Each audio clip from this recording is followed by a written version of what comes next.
Hello, people of the Vampire Chronicles Facebook page. Welcome to this page where we're going to talk about the up-and-coming TV series based on the Vampire Chronicles. This is Ann Rice. This is January 4th, 2017.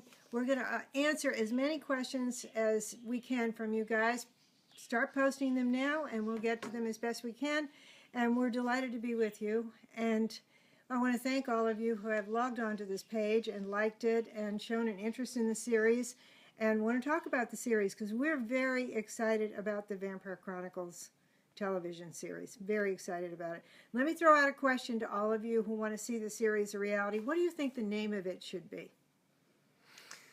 Should it be Lestat, the Vampire Chronicles? Should that be the name of it? Or should it be the Vampire Lestat? What do you think?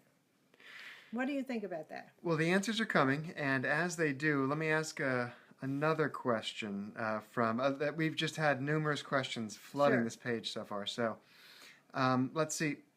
Speaking of the television show, they're talking about actors. Now, can you name any specific actors who you'd like to see playing Lestat or Louis? You know, I'm afraid to do that because there are a number of reasons. I'll tell you, since we started talking about this, and we had an incredible response from the Hollywood community and from our agents. Our agents received incredible responses to this. We have been inundated with suggestions for actors from you guys, from our readers. Wonderful, wonderful suggestions. And I'm learning about all kinds of actors I never saw before. You know, I thought I was really up on television. I was deep into the new golden age of television, deep into costume drama. But there are a lot of series I hadn't seen yet. And so names are still coming in. We want very much to get actors who look the part, who can play immortals, who are going to look the same age because they're vampires and they don't change for 5, 6, 7 years perhaps. So that rules out, say, a 14-year-old star playing the role of Armand, for example, because a 14-year-old is going to change in 5 years so dramatically that he won't be very convincing as a vampire. But those are the problems we're facing. But obviously there are right now just many, many, many very fine British, Australian, Canadian, and American actors working in costume drama, working in fantasy, working in historical drama, who are doing just beautiful work. And I don't think we're going to have any trouble finding the actors to play these roles. I really don't. I think that we are in a golden age of historical drama and fantasy on television. And before that, the movies really opened all this up with the Lord of the Rings trilogy and with the Harry Potter series, which was all done in England with fabulous British voices and British demeanor people, you know, and so forth. And so all of that is laid the ground for us to have a lot to choose from, really. So keep the suggestions coming. Keep the handsome guys coming. You know, keep the beautiful, beautiful women and men rolling in. And I am looking them all up. I mean, as a result of your suggestions, I've seen shows that I would have never looked at before or just hadn't got to before. I would have looked at them. I just hadn't gotten there, like Sons of Anarchy or Versailles. I just hadn't gotten there yet, and now I'm deep into those shows. Emily Tanner has an interesting question. She says, what rating would you like this television show to be? I would say Game of Thrones or something more NBC family rated? Or... Oh, no, I don't think, we're not going to go to network at all. I'm almost certain of that, though I think network TV still produces all kinds of genius stuff. This is far too transgressive for network. I don't think we would go in that direction. Our home would be someplace like Amazon or HBO or Starz or Showtime or Netflix, and because these books deal with different themes, and we want to be able to do those themes with complete freedom. A network, even now with all the groundbreaking changes in television in the last 10 years, network shows are still have to be for a general audience, and they are not going to deal with a lot of the things in the Vampire Chronicles. They would be bound to have to change those things if they picked us up, and we're just not going to go there. It's just not going to happen. We're going to deal with those people who can do this with the most fidelity to the books. Now, do I personally think this will be as violent as Game of Thrones? No. because it's not going to involve many of the things that Game of Thrones involves. But we certainly want that level of production value and that level of integrity and that level of fidelity to our material. Stephen Frederick asks, what television shows are you currently watching? Right now I'm actually watching, I watch a very wide range of stuff. And I'm watching a show called Janet King that's from Australia, and it's about a lawyer who represents the Crown, and her name's Janet King, and the star is Marta Dusseldorp, who's just a fabulous actress. And this really doesn't have anything to do with the Lestat series. It's just one of the very good shows that I'm watching. But I have recently watched Medici, Masters of Florence, which I thought was beautifully done, great integrity, very much what, the quality of costuming and setting that I would like to have for our series. And also recently watched Summer Versailles, and I want to get back into that. And The Crown on Netflix. I'm just blown away by The Crown. Blown away by the commitment and integrity of that show. And the extraordinary acting of everybody in the cast. And again, just these are people not compromising, not watering anything down for anybody, just going with the life of Queen Elizabeth. And, if that's not your thing, don't watch, And I love that about the show. It's just, that's what we want. We want a commitment to the vampires and to Lestat. And if that's not your thing, we understand. Watch something else. When you say commitment, you mean to the integrity of what you've written? Yes, commitment to the integrity of the books, of what the readers of the books want to see, the characters they want to see, and the situations they want to see them in. That's what I want to be true to. People in the past who've tried to adapt these books and change them have betrayed that. They have not been true to the characters as written. They have not been true to the situations that occurred in the books. When you come at this to water it down, when you come at it with half commitment, when you believe that it can't be made the way it's written, when you start out believing that you have to tame it or eviscerate it for an audience, you're dealing with half commitment and falsehood and dishonesty. We don't want that. In 1994, David Geffen and Neil Jordan made the movie Interview with the Vampire, and they made it with full commitment. They absolutely committed to the books. They did make some small, minor changes. The wonderful actress Kirsten Dunst, who played Claudia, was a little older than the Claudia in the book. But that was almost a necessity. It was almost impossible to find a 5 or 6-year-old actress who could play Claudia in that. But other than that, they were uncompromising in their commitment to the book. And they set the standard very, very high. Very, very high. And we want to continue with that kind of standard. I've seen many, many scripts that never got made of this material in Hollywood, and I've seen half commitment, watered down approaches, compromises galore. And believe me, there's a reason none of those scripts ever got made. Tanya Sherfay asks, for the television show, where would you begin it at? What point in time? In the 18th century? Yes, I want to begin it with Lestat as a young man, just the way the Vampire Lestat begins. The first book of the Vampire Chronicles really is the Vampire Lestat.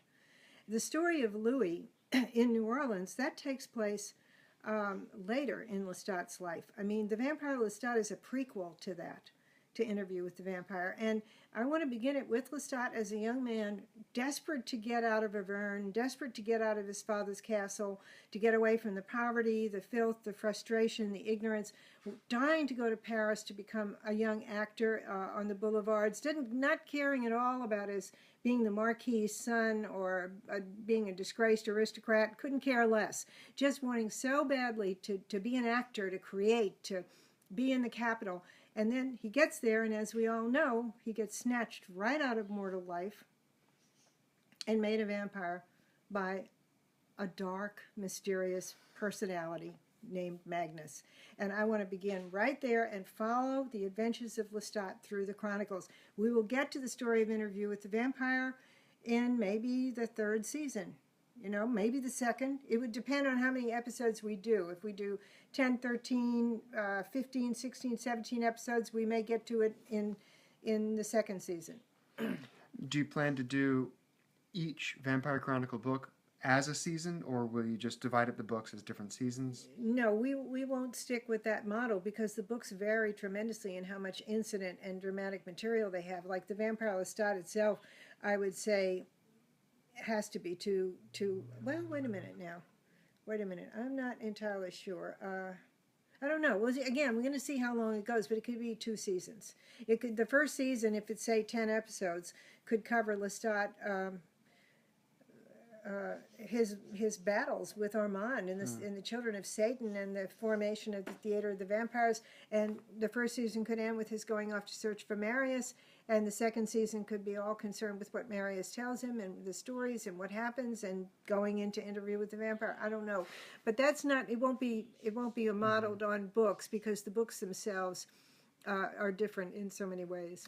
Speaking of beginnings, Anastasia Veselova asks, at what point will you begin Lestat's story? When he reads Interview with the Vampire or at his castle in Auvergne? I'll begin it in France with him as a young man. As a young man. I want to go straight from that forward. I think that's the way to do it.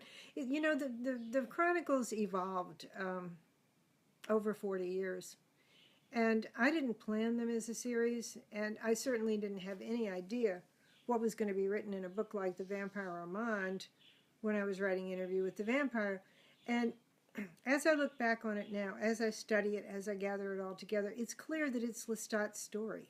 It's Lestat's search for the origin of the vampires and for what the implications of the answers are. You know, he finds origins. He keeps finding deeper and deeper layers as to where they came from, as to what caused them, and he's always attentive to what the implications are of what he's finding out. What does it mean for him as a moral entity? What does it mean for him as somebody who's absolutely determined to be the hero of his own life, no matter what life does to him? That's really, to me, the story of the Chronicles, and that's the story I want to tell in this series. Fayan Rose asks, will there be content original to the television show? Will you have to create new characters or new sets or new situations? At this point, I'm not necessarily planning on that. Excuse me. But I have an irrepressible desire to create, so I wouldn't be a bit surprised if new characters popped up. But it's not going to violate or pull the series off track. You know, it'll be somebody peripheral or somebody that has an actual place in the series as we go along. That might very well happen, and I will be able probably to use those characters in future books. So you would take original material from the series and possibly turn it into a book? Yeah, that's great. Possibly. Again, I'm just saying that could happen. It may not happen. The truth is, we have an enormous amount of material. Our problem is not material. We have so much material. It's what you can use and what you don't want to leave out. You know, it's a lot of times that's not the case with a television series. They sit down to start to write the series, and they have to explore and create material for themselves. They have to get very, very busy. That's not our problem. We've got it. We've got baskets of material.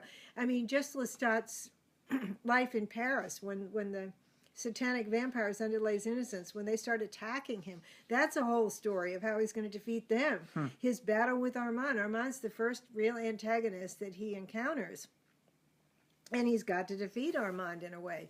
And you know, it just goes on from there. I mean, it again, that's why you can't use the books necessarily as a gauge for a whole series. You know. Amy Monk is questioning your desire to have historical accuracy in the series. Would you like it to be historically accurate or something sort of a hyperbole costumes? Oh no, I'd like it to be historically accurate. I really love getting things absolutely accurate, and I did a lot of research for these books to get the background material accurate. If I've made mistakes in costuming and furniture, they weren't intentional, you know. And I appreciate it when people report mistakes to me, and sometimes they're right and sometimes they're wrong, you know. But I certainly appreciate they're doing it. No, I don't. I'd like it very much to be accurate. I'm jarred very much when I tune into something that's supposed to be set in the 18th century or the 16th century, and I see things that are anachronistic and ridiculous, you know. I don't want to be obsessive and compulsive about it, but I would like it to be accurate. We have a lot of questions about the Mayfair Witches' involvement in the television series. Is that possible? And the Mayfair Witches won't be involved in this television series. I can tell you they will not be. And they will not be for a very simple reason. They are part of another franchise that has another developmental history in Hollywood. And I cannot use them for this series. So they will not be part of it. Let's see, we have other questions about maybe just talking about vampires. Excuse me. Frederica Hood asks about the taste of blood from the vampires. Do you see it as something like delicious food, or is it more like a drug addiction? Well, Lestat describes it as everything. It's smelling like the best food you ever ate. It's salty, it's sweet, it's like alcohol, it's like sex, it's like everything. And he tries to describe that in the Vampire Lestat, and I wish I could put my finger on it. I've got the book here, but I don't think I can find that description. But that's always been my view of it. That it's all of those things. Oh yeah, you can look at all my notes. Or look at all my little colored tabs. This is my working copy for the series. So. And from that, what do you do with that? You take for the television series or for future books? Yeah, I'm seeing how the screenplay for the first episode should go, and the second episode, and so forth. And I'm making all my notes, what I want to say. Get this in there. Do this. Do that. Vital to the series. It's just it's a lot of fun going back through this. I thought I remembered every single syllable, but I don't remember every single syllable. Well, 14 books in the series. I mean, it's hard to remember everything. Yeah. But it's still that those are wonderful notes for the television series. Have you come across any material that surprised you after all this time? Yeah, I did not remember all the many different things that Nicholas and Lestat said to each other in the beginning of this novel. In our conversation? Yeah. Yes, and I did not realize that where the Savage Garden had come in. Lestat calls the world the Savage Garden, but I couldn't have told anybody when he first made mention of that. And I found the scene last night where he first mentions the Savage Garden when he's listening to Nicholas play the violin. Lestat's already a vampire. Nicholas has no idea that Lestat has become a vampire. He feels abandoned by Lestat. Lestat's up on a roof listening to Nicholas play the violin below, and he speaks of the Savage Garden. The world is a Savage Garden. All kinds of things like that are coming back to me, and they're shaping the way I want to see the scripts go. Now, Christopher is going to write these scripts, and he has some wonderful ideas of his own. So he knows this material very, very well. It's going to be very exciting to see it. I'm going to be doing the outlines and what maybe somebody would call the beat sheet, where you just list each scene you'd like to see and so forth. But he's going to be actually doing the magic of the scriptwriter. Questions concerning characters when they appear in the series. For instance, Rashomandis doesn't get introduced in the books until late, but we know that he's actually earlier in the story. In the television series, will you introduce him early? Yes. And any character like that that Rashomandis and Benedict, we now know, were behind Magnus and Magnus's theft of the blood, and Magnus is the maker of Lestat. So yes, we can use them, and we can expand the visions that Lestat sees when he is victimized by Magnus, and we can include Rashomandis and we include Benedict by name in those visions. Yes, I think that is one of the things that we can do. That's one of the strongest things we can do. I mean, I'm excited by that. What about the Talamasca? Will they be heavily involved in this? Yeah, they will eventually. Just as Lestat comes to know them, we will have them in this series too, and we may bring them in a little earlier. Again, so much material has been done in a book like Blood and Gold, for example, Marius' story. He talks about them in the Middle Ages. We may bring them in. We may include them because I think the Talamasca is a vital part of the vampire story. Mm-hmm. It is an institution. It's an order of psychic detectives. It's supposed to go back to the years 700s in the Dark Ages. That's really early Middle Ages, really early, just barely out of late antiquity. And we hear in the Prince Lestat and Prince Lestat, The Realms of Atlantis, we find out actually who founded the Talamasca and why, and it's intimately connected with the vampires and the world of the spirits. And I want to tell that story, but this is a device I use in the Mayfair novels, and I may use the Talamasca in the Wolfgift novels eventually and in Angel Time, because they are an entity that I like to use, you know, this order of psychic detectives who can play a role in any supernatural universe I create. Can you tell about the name Talamasca? Where did you come up with that? I found it in a book by Jeffrey Burton Russell. It was a book on, I think, medieval witchcraft. I'm not sure now. And he spoke of it as Talamasca as an old name for shaman. It means animal mask. And that's all I remember about it. And I thought, Talamasca, you know, there's one of these words, like it's like you're walking in a stream and you find this beautiful stone, you know, and it's almost like a jewel, and you pick it up. That's how I feel about names and words. And I thought, Talamasca, that's it. You know, I have to name this organization the Talamasca. Was Lestat such a eureka moment? No, Lestat was a blunder. Oh, really? I thought it was an old French name. It's not. It's unique. The old French name I was thinking of is actually Lestan, Lestan. And I goofed up. I misspelled it. I accidentally created a unique name. Does that have any relation to Stan? Some people have suggested. I don't think so. Lestan. If it did, I wasn't aware of it. I misspelled it to start with. So I wasn't aware that it had anything to do with Stan. Well, speaking of family, Michelle Medema asks, can you please describe your relationship with Christopher as a writer? Oh, I love working with Chris. He's already done a fabulous outline for the pilot of this series, and I absolutely love working with him. I trust him completely. I have never really been able to collaborate with anyone else, and it's not the fault of the people with whom I tried. I just can't do it, but I trust him enough to do it, and something magical happens when we collaborate, I think.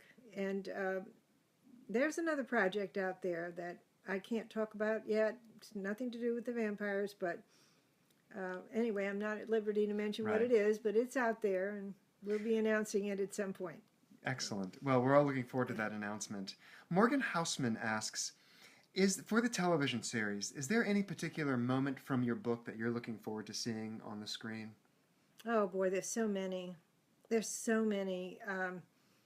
I think just seeing the transformation of Lestat into a vampire, stage by stage by stage, you know, that long night in Magnus's tower when he drinks the blood and gradually realizes how strong he is, how transformed he is, what he can see and do, trying to get the vision of what the world looks like to him. Now, we can't sustain that throughout the series. You know, we're going to have to lapse back into the mortal vision of the world, but I want to get that so badly. I don't think it's ever really been done in all the vampire material I've seen in my life. I don't think it's ever been done quite like that. I want to do that so badly.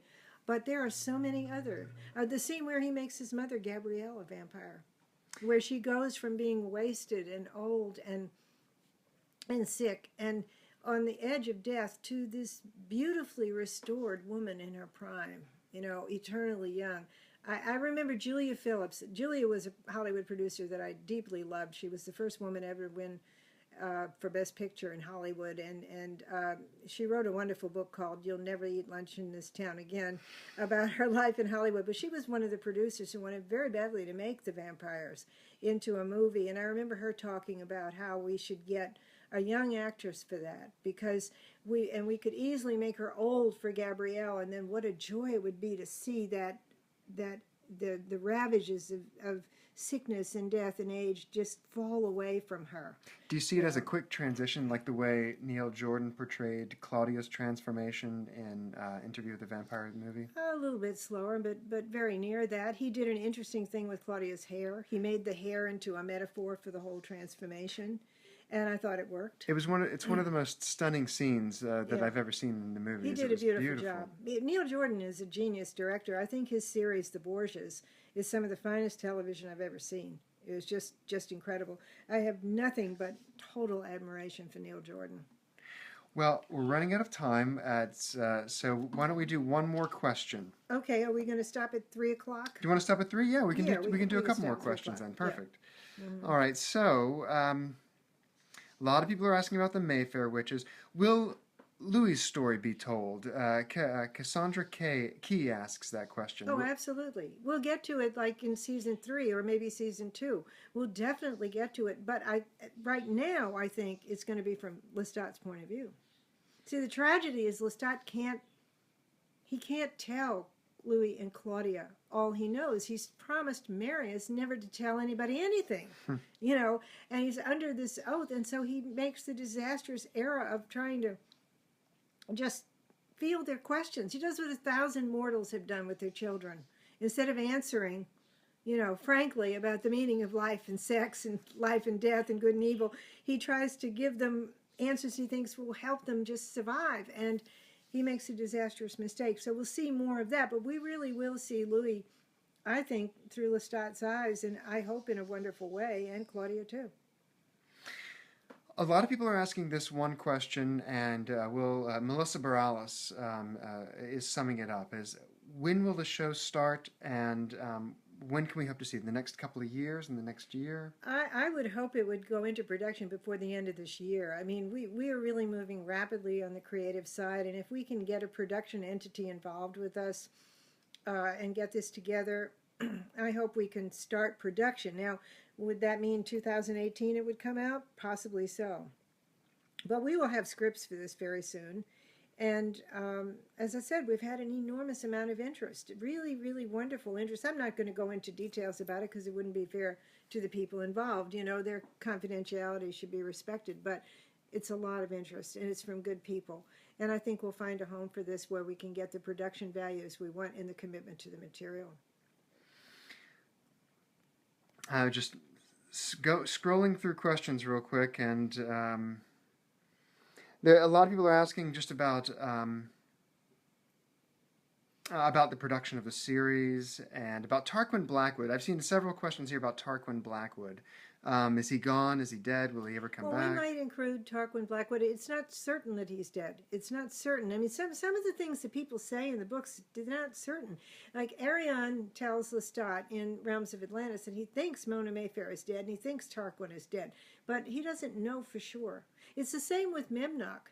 Capetria, at one point, offers a theory. She thinks that the spirit of Memnoch is actually someone from the ancient world of Atalantia, and actually that's just speculation on her part. She's wrong. Take it from me. Here's an interesting question. Melissa Torres. Recently there was a movie that came out called Deadpool, and one of the things about Deadpool is that he breaks the fourth wall and talks to the audience. In the Vampire Lestat, he's talking to us directly. Will he do that in the television show? Will he break the fourth wall and address the audience? I don't know at this point. I don't know. He certainly does it in the book all the time.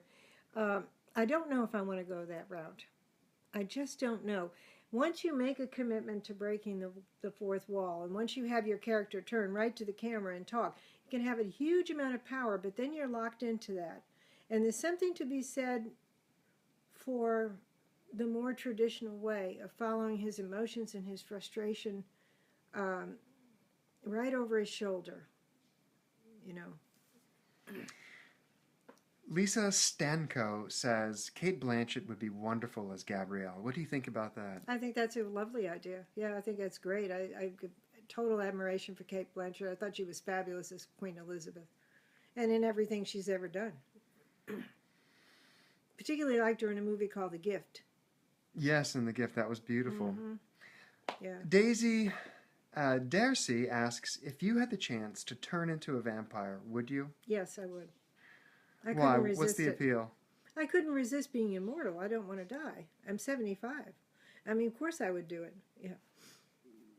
I admire people who say they wouldn't. I'm not one of them. Yeah. A lot of people are asking about actors. Who do you see as Armand? Do you want to talk about that? No, or it's too soon. Yet? But there are quite a few wonderful actors. Somebody made me aware a couple of days ago of a young actor who's played the part of King Richard in one series and has been in another movie, and is a British actor with great big eyes and a very youthful face, and he's actually about 26, 27 years old. There are a number of actors like that I'm aware of, but it's too soon to talk about that.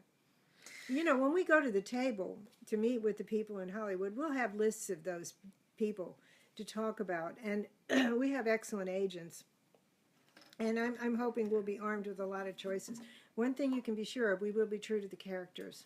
Absolutely. I think Lestat is the one character where the actor really has to look like the character in the book exactly. Blue eyes, blonde hair. Louis, obviously it doesn't matter. Brad Pitt did him as a blonde when Louis in fact has black hair and green eyes.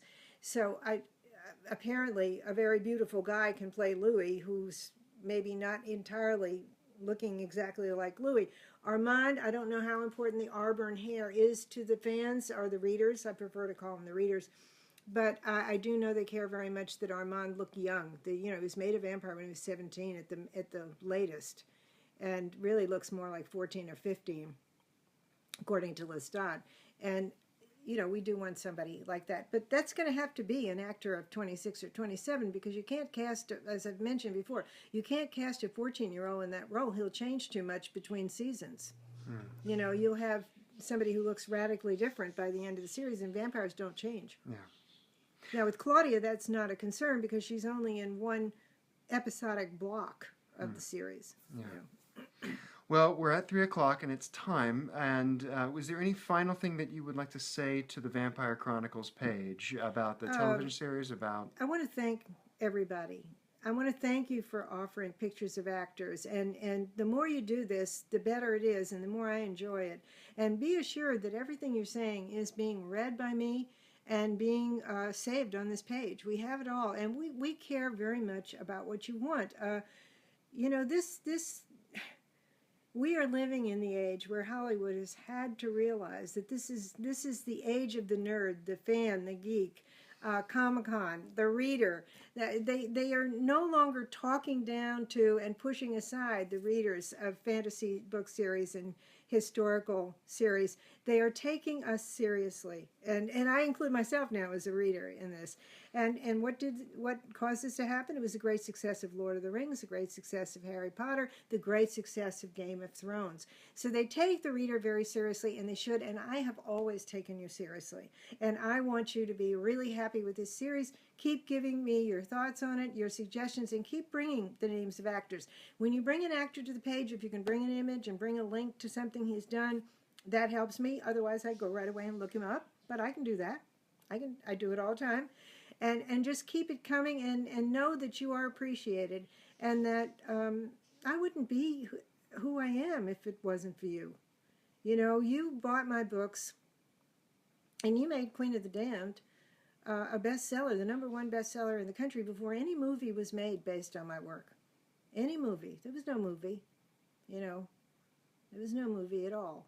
And you kept me up there at #1 for a long time before any movie was made. And so I appreciate you guys very, very much, and I appreciate your power, and I never take you for granted.